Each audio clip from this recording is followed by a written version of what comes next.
સુરતના સલથાણા વિસ્તારમાં આવેલા સાવલિયા સર્કલથી યોગી ચોક ખાતે રેલીનું ભવ્ય આયોજન કરવામાં આવ્યું હતું.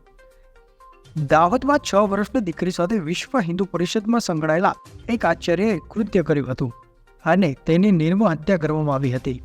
આ ઘટનાને લઈને આજે કોંગ્રેસ પાર્ટી દ્વારા પૂર્વ કોર્પોરેટરશ્રીઓ અને કોંગ્રેસ પાર્ટીના કાર્યકર્તાઓની સાથે સંગઠનના સાથીઓ અને આ દીકરીની આત્માને ન્યાય મળે અને આરોપીને કડકમાં કડક સજા થાય તે માટે સાવલિયા સર્કલથી યોગી ચોક સુરત ખાતે ભવ્ય રેલી યોજવામાં આવી હતી. માસૂમ બાળકીની આત્માને શાંતિ મળે એ માટે પદયાત્રા યોજવામાં આવી હતી. મોટી સંખ્યામાં લોકો ઉપસ્થિત રહ્યા હતા. બ્યુરો રિપોર્ટ, વિનાય ન્યૂઝ, સુરત. દિનેશભાઈ સાવલિયા. આજરોજ સુરત શહેર યુવક કોંગ્રેસ દ્વારા દાહોદની અંદર એક સભ્ય સમાજને કલંકિત કરે અને સૌ ગુજરાતીઓ માટે એક કલંકિત ઘટના બની.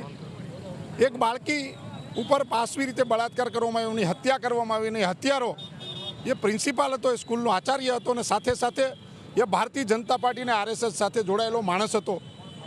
તો આ બાળકીને ન્યાય મળે, એમના પરિવારને ન્યાય મળે અને આવનારા સમયની અંદર ગુજરાતમાં આવી કોઈ કલંકિત ઘટના ન બને એના માટેનો આજરોજ અમારો આ કેન્ડલ માર્ચનો કાર્યક્રમ હતો. એ બાળકીને શ્રદ્ધાંજલિ પાઠવવાનો કાર્યક્રમ હતો. સાથે સાથે આ ભારતીય જનતા પાર્ટીની નિષ્ઠુર અને નાકામ સરકારને જગાડવા માટેનો પણ કાર્યક્રમ હતો.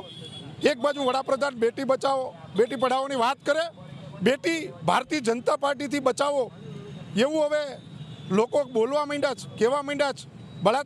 જ્યારે આવી કોઈ ઘટના બીજા કોઈ રાજ્યમાં બને છે ત્યારે આપણા આ ગુજરાત રાજ્યના મુખ્યમંત્રી ત્યાંના મુખ્યમંત્રીનું રાજીનામું માંગે છે. તો તમે પોતે આ ગુજરાતના મુખ્યમંત્રી છો, એક પણ શબ્દ આ ઘટના બની એના વિશે બોલતા નથી, તો તમે પણ રાજીનામું આપો. તમારા ગૃહમંત્રીનું પણ રાજીનામું લેવામાં આવે.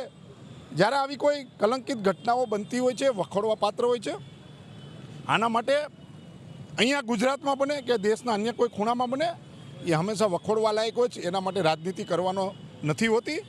પણ આ ભારતીય જનતા પાર્ટી જ્યારે બીજા કોઈ રાજ્યમાં કંઈ પણ બને તો એ રાજનીતિ કરતા હોય છે અને પોતાના 30 વર્ષના શાસન પછી પણ ગુજરાતની અંદર મા બેટી સલામત નથી. તો આ ગુજરાત ક્યાં જશે? આ ગુજરાતને ક્યાં લઈ જશે ભારતીય જનતા પાર્ટી? અત્યારે એક જ સવાલ થઈ રહ્યો છે અને આ જે નરાધમ છે એમાં આકરામાં આકરી એક દાખલારૂપ સજા આપવામાં આવે. જ્યારે ગૃહમંત્રી સ્ટેટમેન્ટ આપતા હોય છે કે કોઈ પણને પણ છોડવામાં નહીં આવે, ત્યારે ગુજરાતના લોકોને એવું લાગે કે સવારે આ માણસ જેલમાં હશે, એને બદલે ભારતીય જનતા પાર્ટીમાં હોય છે. એટલે ખૂબ દુઃખની લાગણી સાથે અમે આજે શ્રદ્ધાંજલિ પણ પાઠવી છે, સરકારને પણ દંડોળવા માગીએ છીએ. આવનારા સમયની અંદર જો આવી ફરીથી કોઈ ગુજરાતની અંદર ઘટના બનશે તો કોંગ્રેસ પક્ષ એક વિરોધ પક્ષ તરીકે અમે સબળમાં સબળ એના માટે વિરોધ પણ કરીશું અને જે કંઈ પણ કાર્યક્રમો આપવા પડશે એ આપશું.